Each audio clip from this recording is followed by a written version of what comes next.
Welcome back to the EP Sports Zone. I'm Abby Hooven, sports editor of The Progress, and I'm here with Zach Weston. Hey, Abby, how we doing? I'm doing great. We got a week off, and now we're back and ready to finish this thing out. Yeah, it'll be a fun pod. I've missed it. You had your birthday, ghosted me. We wanted to go get food, and you had other plans, so, Apologies. hurt by that, but let's get into the pod. So I know we did our basketball palooza last 2 weeks ago, and that was we were done with basketball. We promised, but as soon as the podcast got uploaded, 3 people decided to transfer. So we kind of need to talk about that. So on March 7th, Jamaru Brown and Tariq Balogun, they entered the portal. Kurt Lewis entered the portal on the 8th. They now join Jansen, Braxton, and Rashad as departures for the year, and it creates what was supposed to be a very consistent offseason, getting everyone back. Well, we got a lot of questions now. It's definitely going to be interesting how the transfer portal plays out for them, but also, are we going to get guys in the transfer portal to fill their shoes and hopefully get some moves on offense as well? Yeah, we losing Jamaru. He was our bailout guy this year, and you would have loved to have kept him for one more. He got a final year of eligibility, and we could have used that. And I think it's AW's first.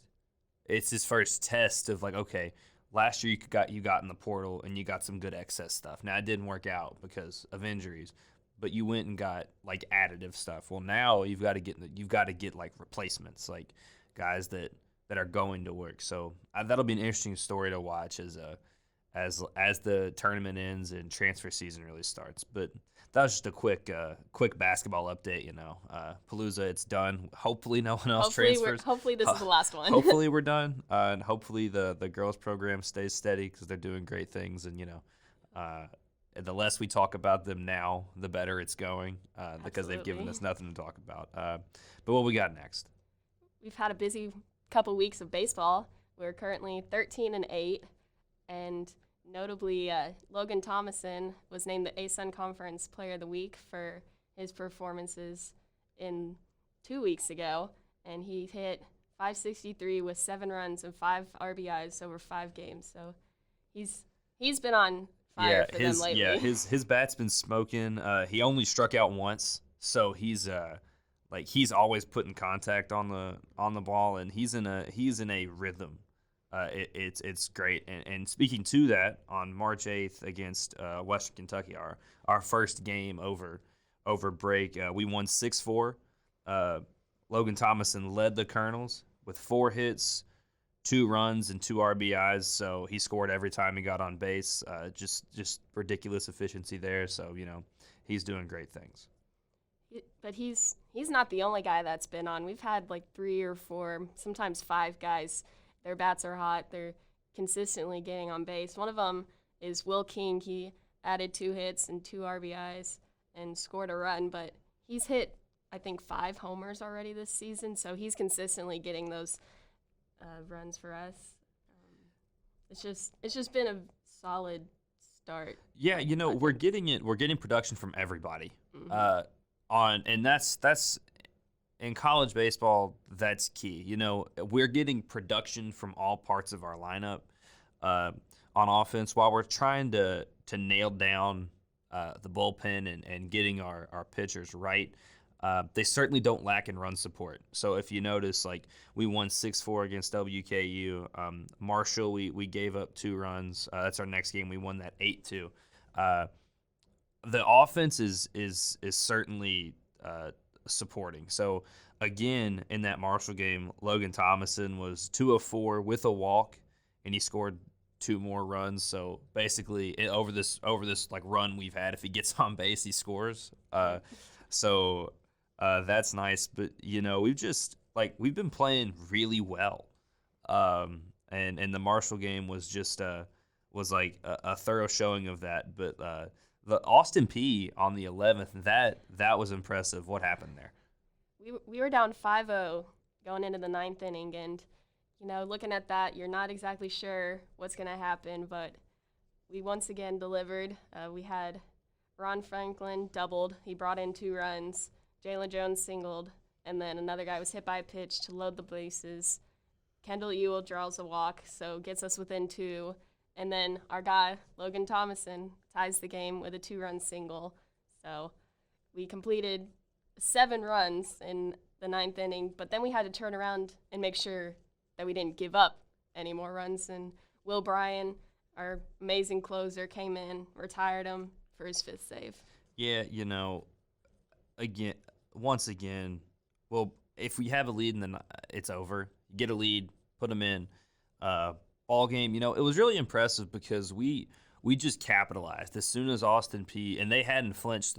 They had played pretty much perfect, but as soon as some doubt crept in, we really handled our business. A lot of walks in that 9th inning. We showed really good plate discipline. Sebastian Grieco in that run, he gets up, he's thinking moonball, like he just wants to hit a homer. But so I was watching it and I was like, just don't swing. He's not going to give you one you can hit. Please don't, Sebastian. I was about to text him and be like, why'd you swing? But he didn't. He got walked, and then he just sacrificed fly after that. Just handled business. On the 13th, we lost 13-1. Our bullpen kind of got shelled. It was one struggling pitcher came out, one struggling pitcher came in. I think Austin Peay had a nasty taste in their mouth after the night before. After the meltdown. So we only had 1 run. Kendall Ewell hit a solo homer in the top of the 5th. Austin Peay scored 5 runs in the 3rd and 5th inning, and we're just like, yeah, not today. I'll spoil it. You're not coming back from 12 in the 9th inning. That was a little harder than 5. Yeah, that's a little much. But we came back in the second game and won 8-5. But we trailed 2-0 at the top of the 3rd. But once again, the guys are hitting. We got some runs going, and then we never gave up the lead once we got it. Yeah. So what was impressive there was Austin Peay made a late push, and unlike those chokers, we handled it. So that was good. It's always good to get to win a series. You kind of expect some letdown. After, I'm sure everyone was really worn out after because that's a lot of energy, a lot of excitement, so to come in, go 2 for 1, that's great. After that, March 15th, we were at the 2nd-ranked team in the country, Tennessee. We only lost 7-1, so Austin Peay's better than Tennessee on 1 game. But that's impressive. That's the 3rd fewest runs scored by the Vols this season. You look at it, you held the team to 7 runs. That wasn't very good. But then you look at Tennessee, and Tennessee has been blasting everyone with just – you think EKU's bats are hot. It's a whole nother level with Tennessee. So holding them to 7 was really impressive. And what's interesting, too, is 6 of their runs came in the first 2 innings. So it wasn't like they were spreading it out throughout the game. They got them early, but then we held them to only 1 run the rest of the game. And I think – that's a credit to our team being able to have, like it says, 5 relievers come in and hold them without a run. Yeah, we're getting the bullpen figured out. We're workshopping starting pitching. That will come as the season goes on. We've got a lot of new guys, either freshmen or junior college kids that are trying to figure out sort of how it works in Division I baseball. So I'm not worried about that. That'll come, as our bats kind of relax a little bit, because they will. I'm sure our pitching will step in to counter it. But really, it's just if we can start games well and start them really not even well, don't start them bad. We win when we give our guys a chance late. But definitely, even though we lost 7-1, that's a confidence builder. You held Tennessee to 7 runs. Especially for the bullpen, that was really well. So after that, March 18th to 20th, we played North Alabama. On the 18th, we won 8-6. 4 Colonels hit home runs. Will King homered to give us a 1-0 lead in the 2nd. Ron Franklin Jr. hit his 2nd home run of the season in that same inning to make it 3-0. We had a guy on base. King drove in his 2nd run of the game with a single in the 5th. We just offense was going well. the Lions, they scored 6 times in the bottom of the 6th, evened it out. But, we stood right back up top of the 7th, and Ludwig hit a homer and just kind of put that to bed. So I like it because we're countering runs really well. We're not letting teams like step and roll down the hill. We're letting them get up the hill, and then we just push them back down. So, that's pretty good to see. They continued that momentum again on the 19th. They won 7-4. We scored 3 runs in the second inning. Will King scored on a wild pitch to tie it. Jalen Jones hit a single to make it 3-1. And then our guy Will King again hit a 3-run shot to make it 6-1. And then the Lions once again came back, made it 6-4, but they weren't able to get any closer. And what's interesting is the 18th and the 19th, we had 2 guys come in late and just shut them down. They had those big runs. We needed some guys to come in, pitch well at the end of the game, and we had Garrett Langrell and Will Bryan come in to shut them down. So it was good closure from our pitching. I'll take our closers with anybody. If we can go in with a lead, I feel really confident. And what might be a trend now, on the 20th, we lost 10-1. North Alabama scored 4 runs in the 5th and 5 in the 8th. So if you notice, we've got these like albatross scoring numbers. Yep. And that's throughout for pretty much every game we've lost. It's been they've gotten loose for an inning. So that's a little concerning because like at this point we've gotten a good amount of games in. Hopefully we'll figure that out. Let's stop a run, give them 3 and be done. But we lost 10-1. Our only score came in the top of the 7th on a 2-out RBI single to right field from Jalen Jones. He finished 1 for 3 with an RBI. They got up in those 2 innings and couldn't really recover. But, all in all, that was a really productive spring break for the Colonels. Got some big wins, some good momentum heading into ASUN play. And I think we're going to start rolling. We've won, I think, 4 straight weekend series. So that's not a bad way to start off our season, especially heading into ASUN now. We've beaten our competition. Like we're beating the teams we should beat. We're being punchy against the teams that are probably a little better than us, talent wise. We're doing what successful teams need to do. So up next on Tuesday, March 22nd, we play the Northern Kentucky Norse at home at 4 p.m. And then we have a Friday-Sunday series at home versus Bellarmine. So that's a big ASUN series, and hopefully we're successful in that. But that's what we need to be looking for baseball. So softball didn't have the same success over break. We're 4-22 now. It's been a struggle this year, but that's okay. We're trying to figure things out. We're playing a lot of games. Like it's super dense, the schedules we're running in. Fatigue might be a role in that, but we're always fighting. So that's good, but yeah, not the best of 2-week stretches for softball. Yeah, we kicked it off March 10th versus Ohio. We lost 7-2, and we got down 3-0 after 1 inning, and we didn't get our first run till the 4th on a Gracie Frazier RBI. And then we scored 1 more in the 5th after Carly Robinson drove a runner in on a fly-all. But it was all Ohio for that game, honestly. Yeah, we tried to answer, but Ohio just kind of put the foot down and said no. Buffalo, similar story. That was on the 11th. We came back a little bit. We lost 6-5. Another game we got down early, 2-0. Jasmine Miller cut into the lead in the second inning with a solo homer. We never went away. In the 6th, we got as close as 1 run, but we died on a double play. So we didn't fight. We didn't go away, and that's good to see. But we're digging ourselves holes early, and those are really hard to come out of. Seems like the trend early is dig a hole, can't come out, or we're fighting, and then it's like, well, we can't fight much more at this point. Yeah, we burned out. So March 11th, same day. See, we have a lot of we're playing 2 games on the same day.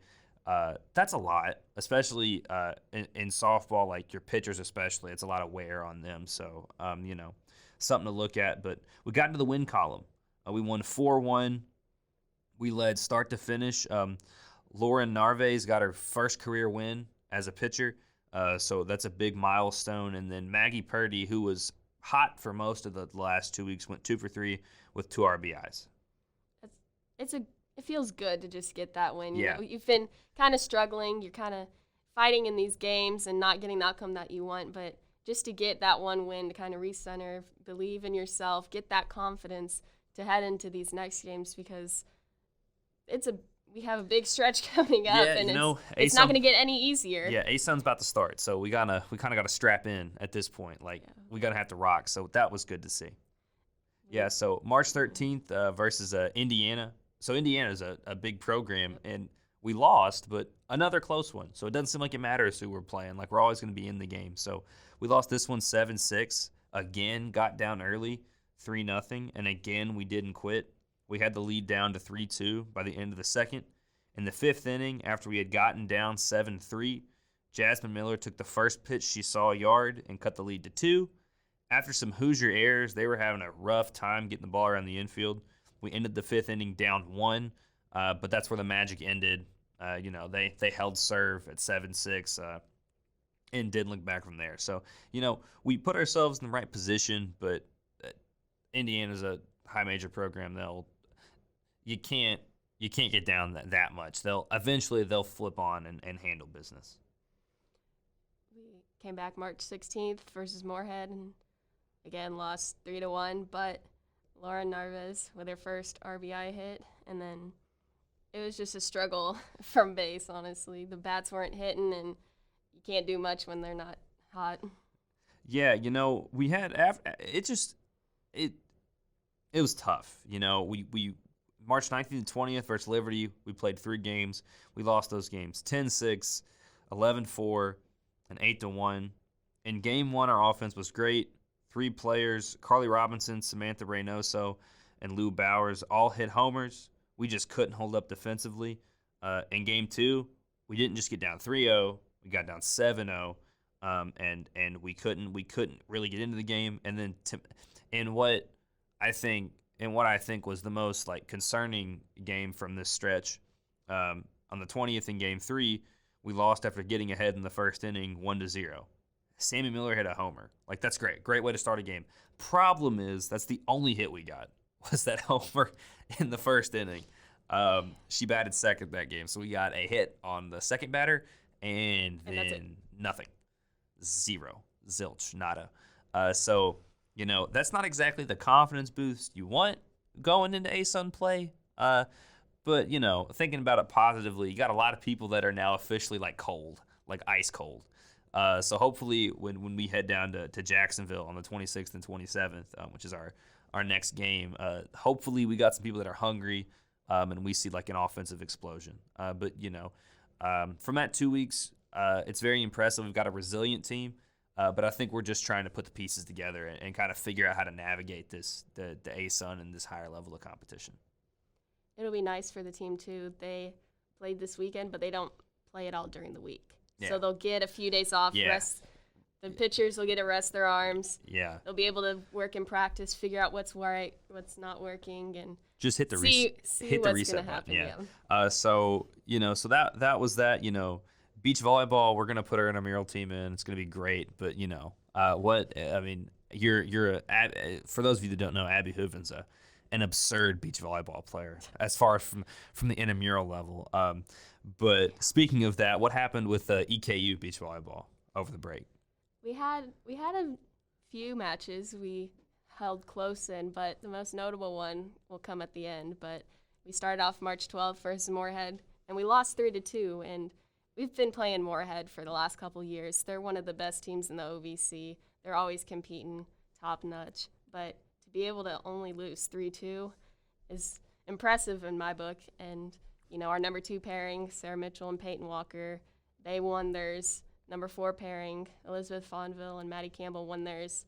But the ones we lost were close. We lost our number 1 pairing in 3. We lost our number 3 pairing in 3. So we're hanging tough with a good team like Moorhead. So that's wonderful to see. It's just we haven't been able to get that experience to get over the hump yet. Yeah, we're being competitive. We are. I think we're being a new program. We are punching above our weight inherently. Like we will not, unless we play another first-year team, we will always be punching above. But we're being competitive, and that kind of showed against College of Charleston too. We lost 4-0, but we were we were still battling. That game it certainly wasn't as close to Moorhead, but we fought. Our first pair played. It took 3 games, so they were battling, showed some good resilience. But I think we're taking the steps we need to take. We're definitely showing. We're just showing a little bit of improvement, and that's good to see. We came back March 13th versus Florida Gulf Coast, and again we lost 5-0. But if you look down the line, our second pairing lost in 3 sets. Their last set was 16-14, so they battled right to the very end. And our number 4 pairing lost in the third, 15-12. So we're on the cusp of getting those really crucial wins to get the overall win, but it's just a few points don't go your way, and then it. Yeah, and that didn't change against Coastal Carolina either. Played them same day again, lost 3-2. Again, our number 1 pairing went to 3 sets. Our number 2 pairing went to 3. We lost in the first one 18-16, and then with our second pairing we lost 17-15. It's just unfortunate. We're so close, and you can tell they want it so bad, playing so hard, and we just can't, or at least for most of the weekend we couldn't, or most of the spring break we just couldn't figure out how to take that final step over and get rolling down the hill. We're a resilient team, but again with the youth, with trying to figure things out, it'll come being able to finish off those games. Like March 15th, we played against UNC Wilmington. We lost 3-2 again. So our number 1 pairing and number 2 pairing, they won theirs. Our second pairing went to 3 again. It seems to be a trend for them. They like to they like to go as long as they possibly can, just to make things interesting. Might as well if you're there to play, might as well take your time. Exactly. No rush. So we held close in the 3rd and 4th pairing, but it's just one of those games that you put in a good effort and you have a chance to come back against them in the second game of the day, and again lose 3-2. Yeah, 3-2. Kind of sour to lose 3-2 to the same team twice in a day. But. Yeah, and it was pretty similar how those two went. March 17th, we played Erskine College. Can you guess what the final was? 3-2. Yeah, we lost 3-2. That's got to sting. That's got to be very frustrating. But all hope is not lost. The luck of the Irish came to play on the 17th. Yeah, our final stretch, we won 5-0. So take that, haters. 5-0. We only dropped one. We dropped one set the entire match. Utter domination.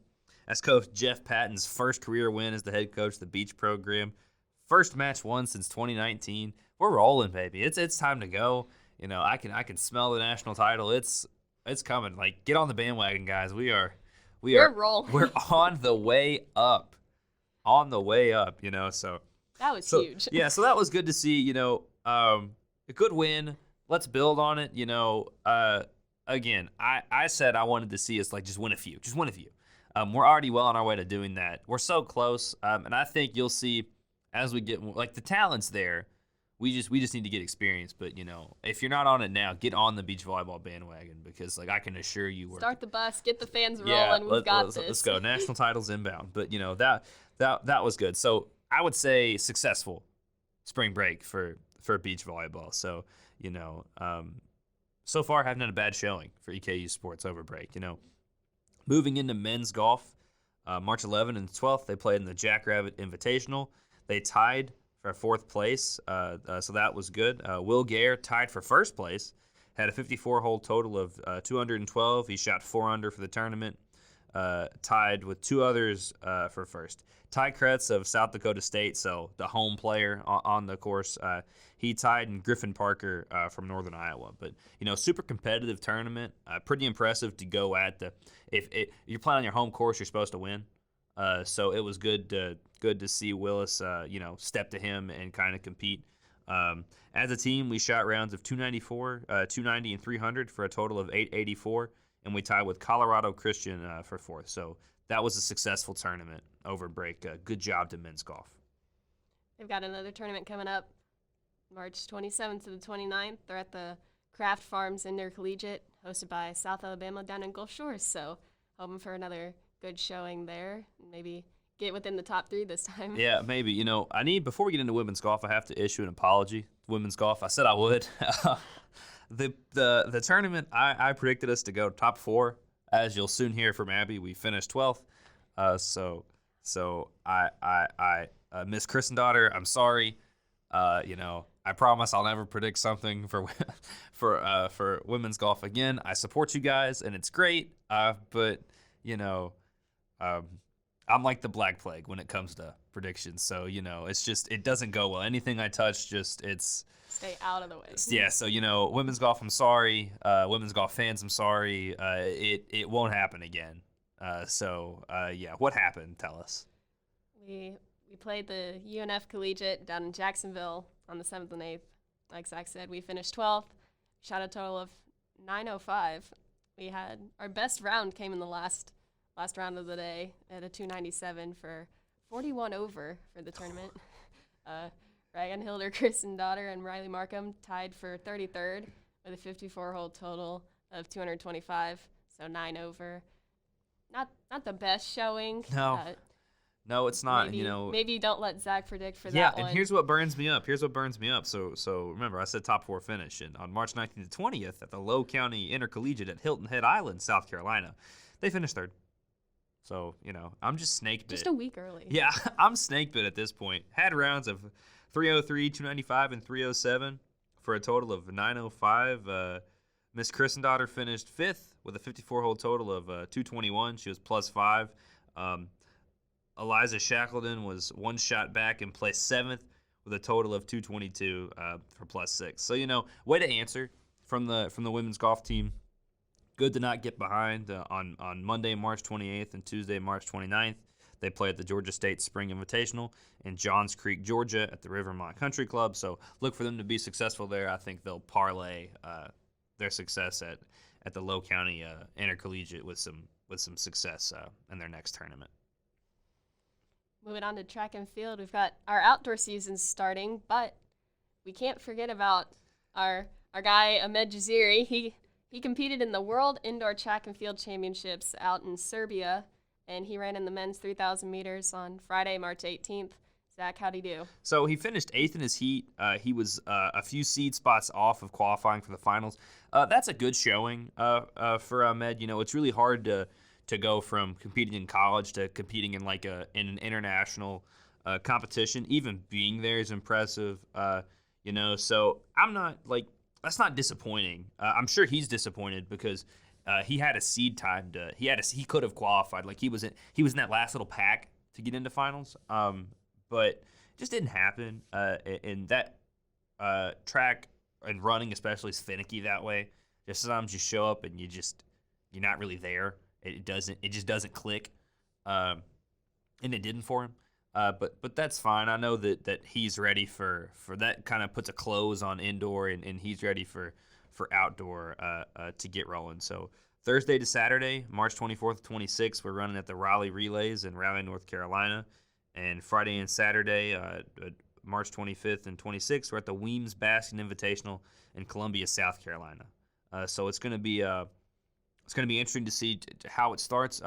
Look for our field events to start doing some stuff. Indoor field events are weird. Just the environment shift. Whereas indoor track and field lends itself to your long distance running because there's nothing it's just completely isolated. For field events, it's kind of weird. So I think when they get outdoor, our field events will start stepping up. I'm excited to see where track and field goes. All right. That's about it for our EKU sports, but we've got our predictions to go over. Do we really? Yes. Do we have to? I Are mean, you Zach, sure? Zach kind of spoiled his, but we'll let our lovely assistant help us out here. Our assistant, yeah. You know, Derek has the week off, so we've got Director Ryan coming in to fill in. He's no gonna. assistant. I am the guy. I don't know what you're talking about. Oh, excuse us. We're sorry. Okay, Apologies. so I'm not going to go over the exact predictions because you guys went over it. But I will say your records. Abby, you currently sit at 5-7. Yes. And Zach, my man, you're now 1-11. I am 1-11, man. It's bad. It's rough. Thank you, Director Ryan. I mean, the smile with which you said that, the look of ha.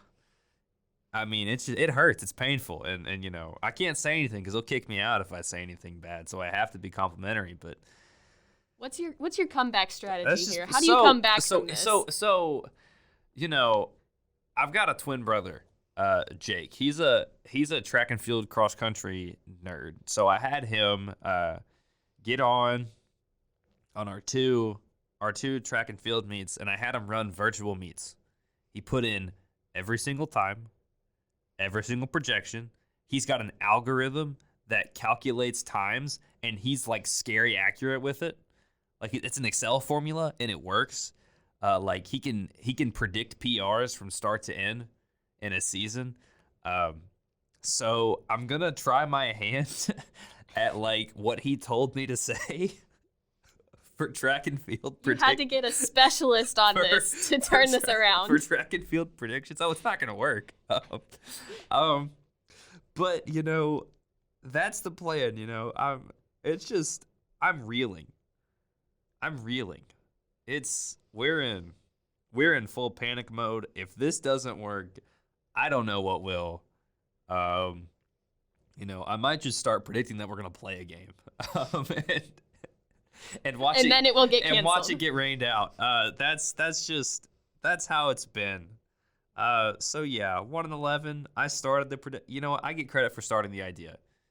You got the ball rolling. You wouldn't have the success if it wasn't for me doing the first one, spur of the moment. So, you know, any success it should be the Zach Weston predictions trophy because I invented it. So, like, whatever success you have is directly because of me. So it's a win-win. Anyway, what predictions do you have for this week, Abby Hooven? I've got two. I've Two? got my first one that baseball will sweep Bellarmine. Bellarmine is currently 3-17. So I'm feeling very confident about that. We've been on a roll lately. We've got some hot bats still, and going up against a team that we should win. If we don't sweep them, we should at least get two. But I'm going with we're sweeping. And then the second one, I think our men's golf team's going to place in the top 3 in their tournament. So looking forward to that. Yeah, you know, that'll probably happen. Both of them. Well done. I'm already gonna. You'll go 1 for 2. Great job. I've pulled my phone up. And these are the 2 predictions that I have been given by my expert. The first one I actually found. I'm a big it's outdoor, so steeplechase starts. That's a fun event in outdoor track and field where it's like hurdles, except there's pits of water behind the hurdles. It's so fun. Yeah, so you like jump and you're wet, and it's crazy. It is awesome. I love it. So I'm gonna say our steepler. Laura Tarbota is going to finish top 12 in the 3K steeple. That should be a good showing for her. She's projected 14th right now, but I think she'll make a little jump and get into the top 12, so that'll be good. And then Jake's buddy, Jackson Siddall, he's one of our milers, our 1,500 meter guys. He said he's feeling good. He's feeling confident, so I'm going to go with the Jackson Siddall PR. So that's going to have to be a low 349 would be his PR. So, you know, those are my predictions. If that doesn't work, you know, We'll have to call in the experts, see what went wrong. Yeah, we'll bring him in and I'll rake him over the coals for it. But you know, it should be a good week of EKU sports. You know, hopefully, softball rights the ship. But outside of that, we're really coming into form for the spring season. But that's all we've got. So yeah, anything else from you to add, Abby?